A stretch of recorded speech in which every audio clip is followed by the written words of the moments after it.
So I'm here on Anglesey Island at the only windmill that's operating in the entire Welsh territory, and I have a special person who's worked in both culture and Anglesey museums for quite a few years, so she's going to tell us a little bit about the mill. Can you tell me a bit about the miller and his occupation? The miller would be very busy in the winter, because obviously at the end of the growing season, in the autumn, the flour would be produced to see people through the winter. But in the summer, when there was less wind and obviously less grain to be milled, he would maybe be a wheelwright, a carpenter, because there would be a lot of woodwork to replace and repair in the mill. But quite often they would be maybe undertakers. They would have different jobs to suit. But the miller was always a very important person in the village. He also had to be very well respected, because you were taking grain to him and you had to rely on his integrity. You were getting a full weight of flour back. So the miller tended to be a person much respected on the circuit, shall we say, or in the village in general. I suppose that's one area where weights and measures evolved as well, is for measuring various things had to be. He was a scrupulously fair man. If he wasn't, then people would be shortchanged. I've heard of stories where they would use the sweepings from the floor to bulk up. So most millers were very, very fair. The mills also tended to run in families. You would have maybe the father at one mill and one or two sons in other mills in the area. So it was a sort of family tradition. Yeah. So this mill on Anglesey, was that owned by a particular family for a long time? It was built by the family in Llynnon estate. There were several millers on the site over the years. The island has so many different areas. I've been very lucky, not only working in the mill. I worked at the Oriel in Llangefni, which is an amazing arts and history centre, but I also worked for several seasons at South Lighthouse. I was one of the guides on the lighthouse, so I'm quite used to steps as far as the mill's concerned. The lighthouse itself has 108 and is built in the same shape as a mill, but there are 108 steps inside the lighthouse. But what people forget is there are 410 steps down the cliff face to the bridge to cross to the island. I would do that most days for the summer. I was pretty healthy, pretty fit, but again, a spectacular place to work. How old is that lighthouse? The lighthouse was built in 1809. It was 1809 she was built originally. She has been altered several times. What people don't realise is the light is always on. People expect to see a light that blinks on and off, but the light doesn't. It's a constant. It's the prism that goes round that gives the illusion of a flashing light. South Stack's light can be seen at a distance of about 20-25 miles. So it's a very important light. There's been some horrendous shipwrecks. Anglesey has its fair share of shipwrecks. There have been. It's about 10 times as many shipwrecks on the Welsh coast as the Irish coast, for the simple reason predominant winds would blow ships against Welsh coasts. So Anglesey has 4 working lighthouses, which gives you an idea of how dangerous her coast has always been. Lots of wrecks off South Stack, because again, South Stack covers an area of very, very strong tidal rush. So in itself, the tides are very strong there. You can see by the stones how polished they are, how they've been tumbled quite a few times. Yeah, there's a depth there as well. You can see the tides moving and tides changing. You can have something called the rush around the stacks, which can push up to 7 or 8 knots. So in the days of sail, ships needed to be aware of where these areas of danger were. And if you're ever in Liverpool and you go to the Maritime Museum in Liverpool, you will see lots of paintings, and an awful lot of them will have South Stack or the Skerries in the painting, because ships knew once they'd passed the Skerries or South Stack, they were almost into Liverpool Bay and fairly safe by then. But Anglesey has a dangerous coastline. I'm here with Will Hughes at Llynnon Mill. You're technically aware of the mill and how it's run, is that right? Yes, it's an interesting mill. The fact that Anglesey was populated with windmills at one time, there were 50 of them, and that wasn't including water mills and tidal mills. So it was the industry of the day. That's the thing that you have to look at. It's the industry of the day. Had to provide everybody with flour. You maintain the mill, is that correct? Or help maintain it? Yes, we maintain it. It's a case that it's been here now in operation about 30 years. We have the miller, Lloyd. What we have to do is make sure that it turns when people visit. They get to see the mill running rather than see it in dry dock, not moving. But it's still a pleasant experience, as you're going around and there's Is it quite technical getting everything aligned and everything working, rumbling along? Well, actually, no. It's something that you can start the mill up. It takes about half an hour to actually get the mill turning if the wind's there. But we're always dependent on the wind. How fast does the wind have to be going, or the right direction? About 13, 15 knots. Then we have to stop at about 40 knots. Because with the windmill, it's stopping that's a problem. Because in effect, there's a great big disc drum. And there's a band of metal and it's wooden shoes. So you try and stop it and it's going too fast. The friction that will flame up, and mills have been lost in the past. And that's the thing you've got to remember. And windmills can be dangerous places. I mean, I've got one account of a windmill in Preston whereby the windmill was turning fine in a strong wind. The sail broke off. There was a row of terraced houses. The sail flew off, decimated this row of terraced houses, and there was a shaft, and there's a shaft in ours, and it weighs a ton, wrought iron. It flew off and hit a school. And the account said this is in 1800s, late 1800s. But they said in all the devastation there was only one child slightly hurt. But it's the power of the mill that you have to consider. Anybody who's used to sailing. Are there some interesting stories attached to the mill, the miller, or the area? Yes, there are some interesting stories. The fact that both millers, the first and the last miller, they lived it to be in their 90s. The last miller used to have a lovely time in the summer.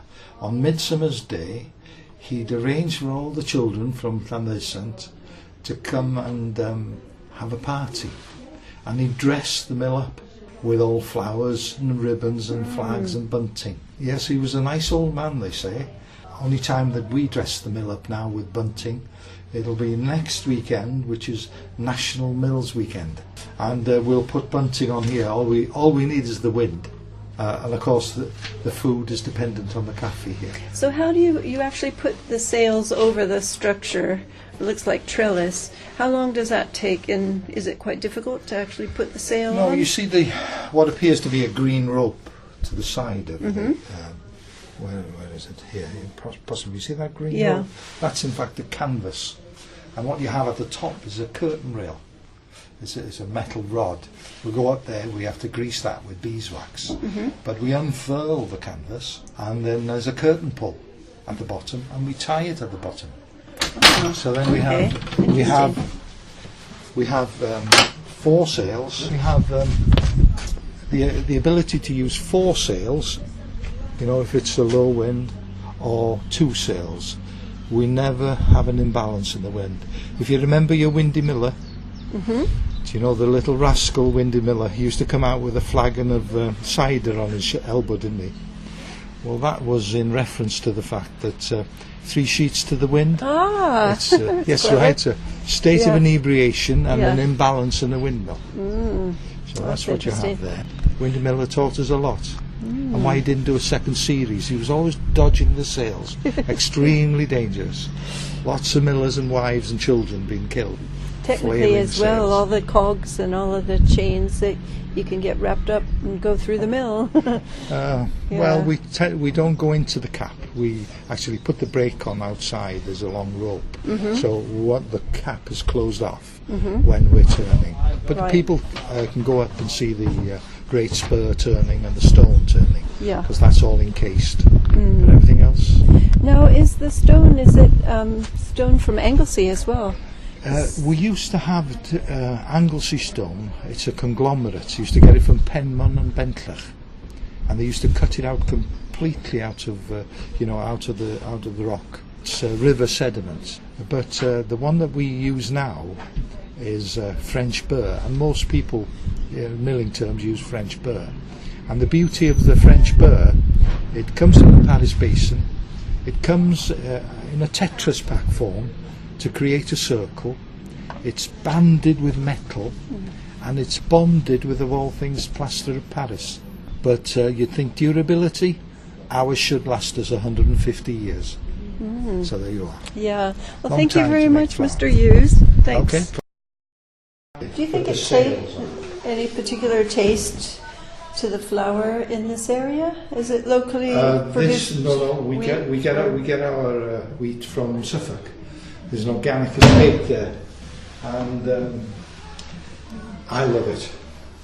And I think, like the bakers that we sell them to, they tend to come clamouring at the end of the Tastes season. so good, yeah. Yeah, at the end of the season when they haven't had this full supply, they're demanding their taste. It's like Homer Simpson, and tobacco.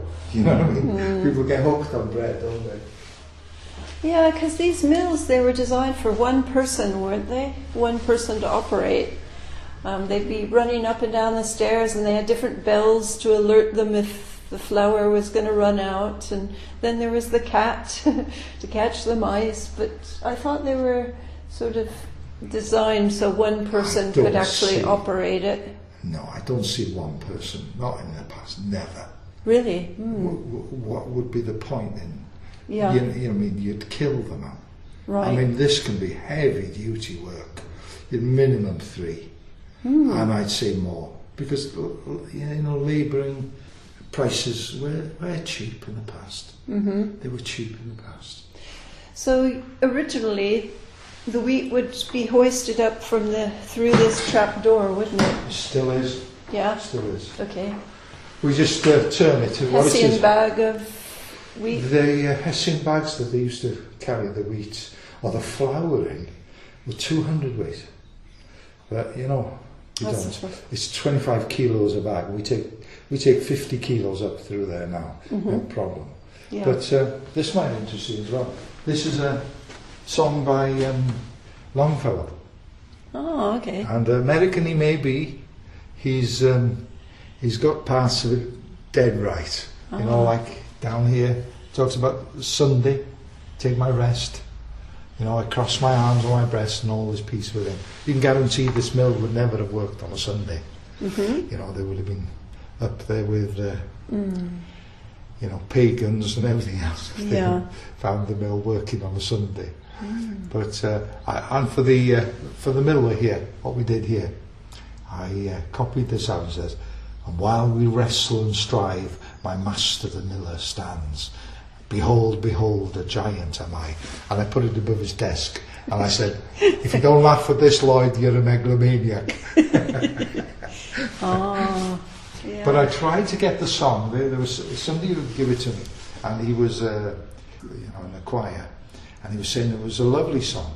Well, I tried on the internet to get something, and it's about about the Vogon fleet, and they have these chaps and they hunt for the worst songs in the universe. Oh, right, okay. The one I got off the internet, this was it. Really? It was sung in an alto, and it was just so inappropriate. It was dreadful. Somebody out there must be singing it in baritone properly. Oh, okay. I wait to find it. I'll search for The Windmill by Longfellow. Henry Wordsworth Longfellow. Yes. I mean, we used to with Hiawatha.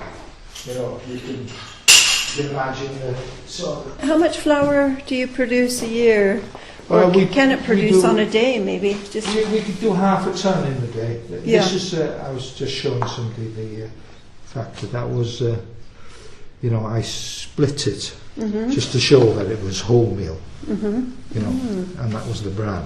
We can do half a ton in a day, but we tend to do only 5-7 tons in a season because, like I said, summer season, there are times we can get a month without wind.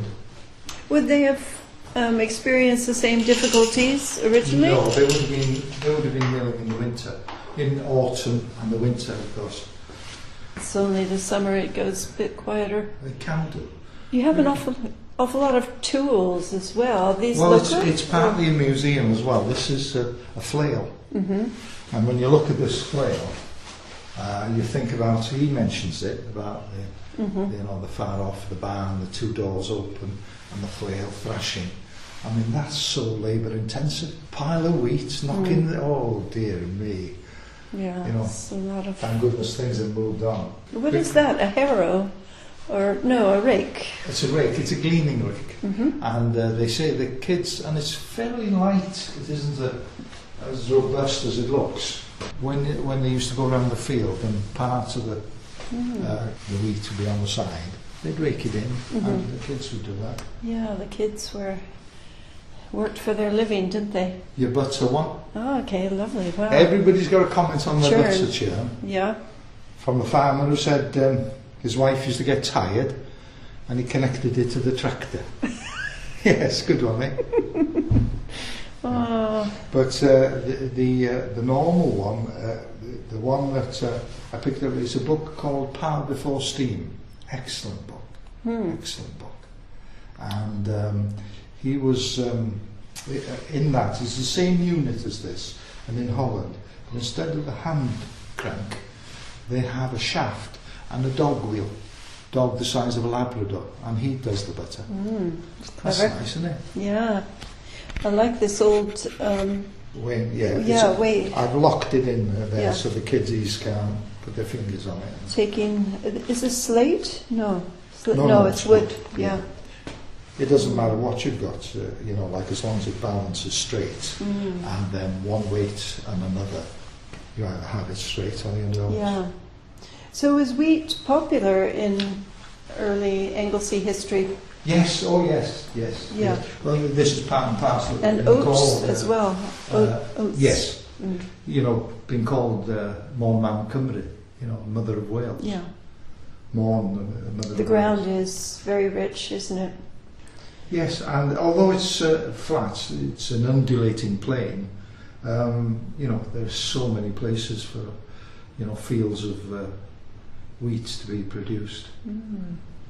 Right. Well, thank you again. I think I'll trudge upstairs, Oh well. if that's okay. Yes, please Yeah. mind your head.